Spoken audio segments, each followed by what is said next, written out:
Greetings, YouTube. As most of my subscribers know, and quite a few visitors, I frequently do videos on civil liberties, and many of those are in defense of the LGBTQ community. In fact, I've had people say that I do them too often. Well, as soon as that community has full rights in America, I'll stop doing them. And I often achieve a certain degree of opposition to my positions. That should come as no surprise. And most of the opposition I receive is based on theistic lines. The Bible says that this is wrong, so you should shut up. That basically works out how the argument boils down to.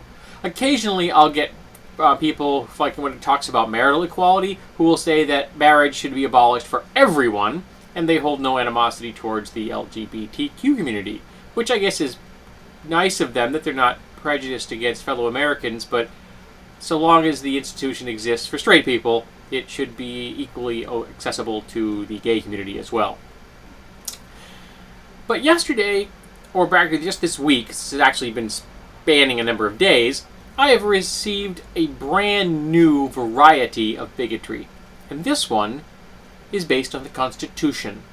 The individual called himself a constitutionalist, a strict constitutionalist, who feels that because there is nothing in the Constitution granting gay people equal rights, that they don't get them. Case closed. Done. Now, I'm actually not sure if there's anything in the Constitution that says that straight people have the right to marry. Maybe someone out there who knows more about the Constitution than I do can tell me. But this individual seems to believe that the Constitution was carved in stone, just as the stone tablets brought down from the mountain by Moses had the Ten Commandments. And this individual seems to be more than willing to use that stone tablet with the Constitution carved upon it to bludgeon people who don't agree with him. I personally think that he's a bigot. A flat-out, discriminatory, prejudicial bigot against gay people, against the LGBTQ community, and is using the Constitution as his shield. Many people use their Bible as a shield to hide their bigotry. They say, well, the Bible says it, so it's wrong. And this individual says, well, the Constitution says it, so, says there's nothing about it, so obviously we can't give them rights. Which is a really nice way of hiding your bigotry. It isn't effective, however, because his other comments let me see right through that. I'll be interested in seeing if he shows up for this video. He's not a subscriber of mine. I think he just showed up because I was talking about marital equality, and it's a particular ballywick of his that he should shout down anyone that thinks that gay people should have equal rights in America, even though they are American citizens. But one of the things I find really disturbing about this is that this is elevating the Constitution to a holy text, turning it, in essence, into a secular faith, which is not healthy. Our founding fathers understood why church and state should be separated. And whether that church is founded on theistic lines or non-theistic lines, that church is still bad for the state, and it should not be fused with the state. Particularly, it should not use the very document that the state itself is founded upon. That is maybe a double level of just twistedness, in my opinion. Now, our founding fathers were students of the Enlightenment. They understood, quite possibly for the true first time, that the past is different from the present, and the present will be different from the future.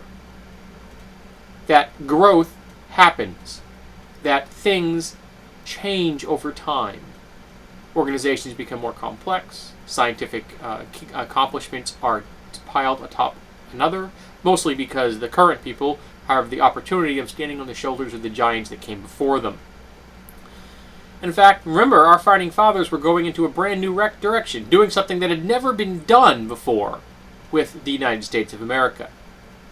And I am quite convinced that the founding fathers were well aware of the fact that in 1880, the United States would not be the same as it was in 1780.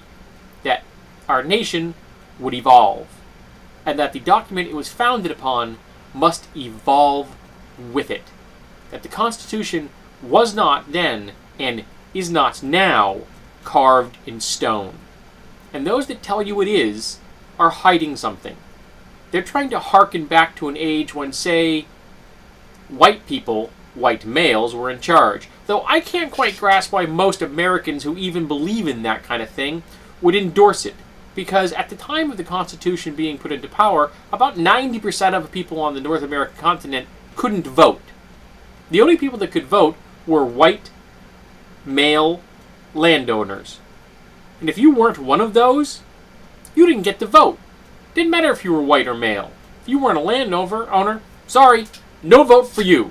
So technically, for the first time in my life, now that I own a home, I should be able to vote according to the Constitution. Yay for me!